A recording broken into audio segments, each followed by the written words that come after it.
Is there any evidence of commentary on the outer planets from ancient Vedic culture? From the time before these planets were discovered. In 1994, I had the good fortune of meeting the renowned Hindu astrologer and Vedic scholar from India named Narendra Desai. For many years until his death in April 2001, he taught workshops and gave private consultations throughout the United States. While sharing his knowledge at a Vedic astrology conference in the DC area, he began to speak about the importance of the outer planets. According to Mr. Desai, he saw an ancient Nadi palm leaf in a museum in Madras, India. The palm leaf predicted that 3 important planets would be discovered during the Kali Yuga. These words were from Vashishta, the author of a number of hymns in the Rig Veda, dated 3000 BC, and he was considered a great priest of the kings. According to the ancient palm leaf, the names of the grahas, or planets, would be Prajapati, Varuna, and Yama, 3 powerful deities. The palm leaf went on to reveal that the future astrologers would need to decipher the significance and meaning of these powerful planets.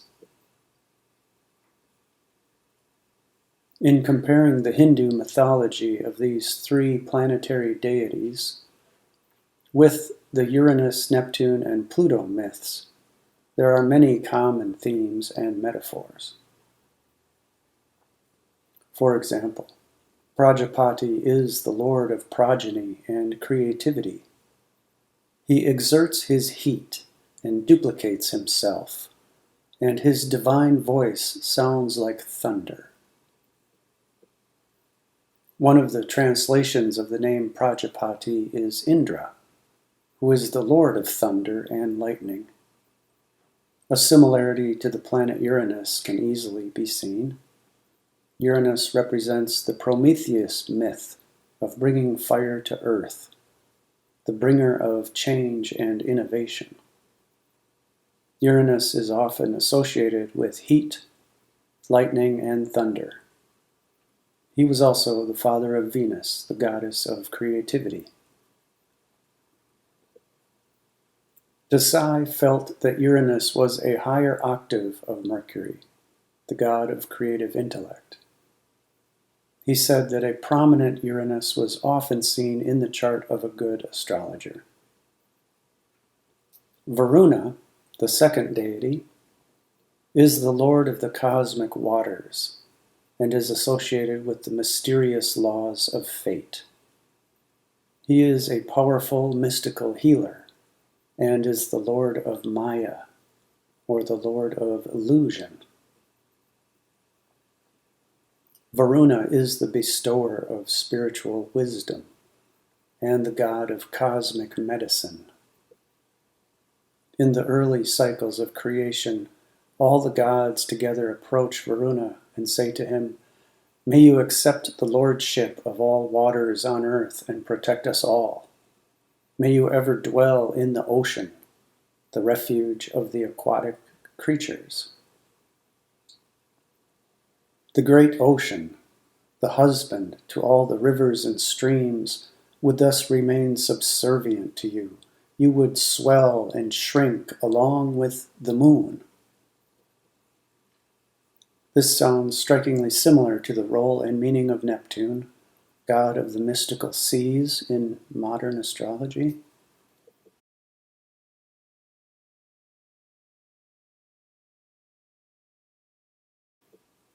In Hindu mythology, Yama, the third deity, is the god of death and agent of Lord Shiva.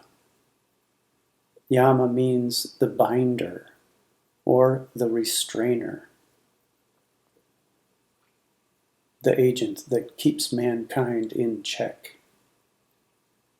Yama also refers to various powerful yogic disciplines such as breath control, hatha yoga, and meditation.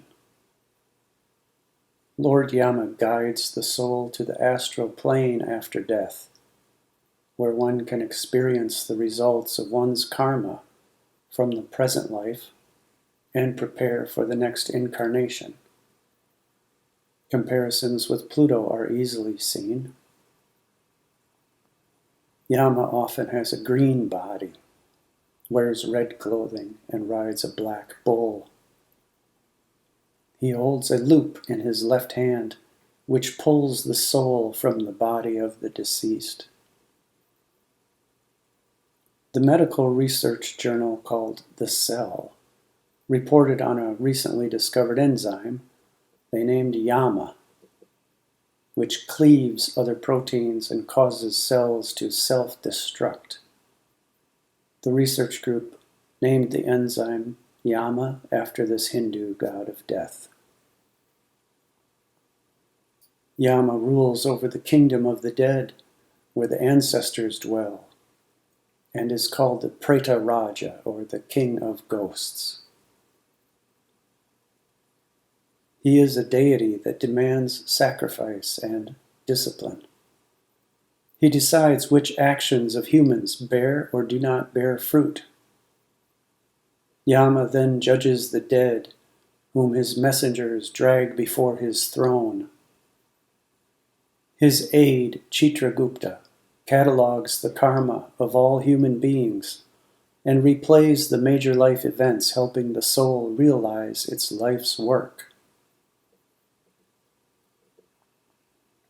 The soul may realize its mistakes and transgressions and may feel remorse. Lord Yama may then inflict punishment. Yama represents the eternal law on which the universe resides. He is called Dharma Raja, or the King of Righteousness. For spiritual adepts, Yama arranges a celebration after their death to guide their soul personally to the higher spiritual realms. In the ancient Yoga Sutras of the sage Patanjali, the Yamas represent the rules of behavior that exist in all religions and act as mechanisms of personal transformation. They are the first of the 8 limbs of yoga. The Yamas reflect primarily external discipline. The 5 Yamas, according to Patanjali, are non-violence, non-stealing, chastity, absence of greed, and truthfulness.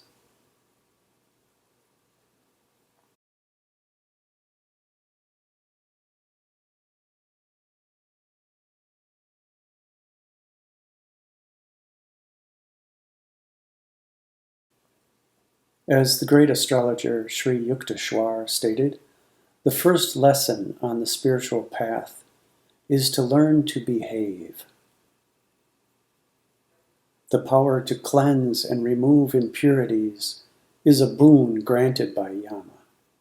Yama's reflection of the Pluto themes of death and rebirth and personal transformation and purification can easily be seen.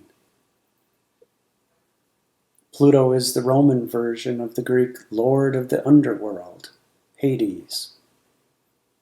In Jungian psychology, Hades represents the deep shadowy layers of the invisible psyche that need to be explored and be purified.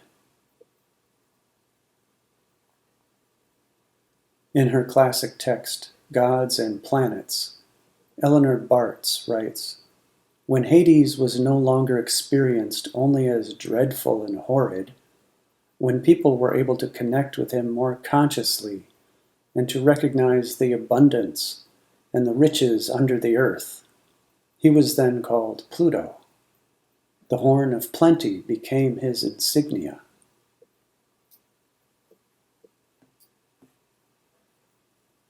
In Pluto, we find the end of the abundance of life.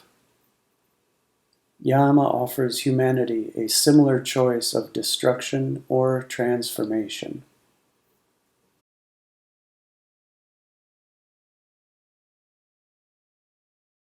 The late Narendra Desai felt that Pluto was a higher octave of Mars. This supports the rationale of the rulership of Scorpio to Pluto in modern tropical astrology. However, using Pluto as the ruler of Scorpio in Vedic astrology can make a mess of a valid, effective system that uses the traditional rulers.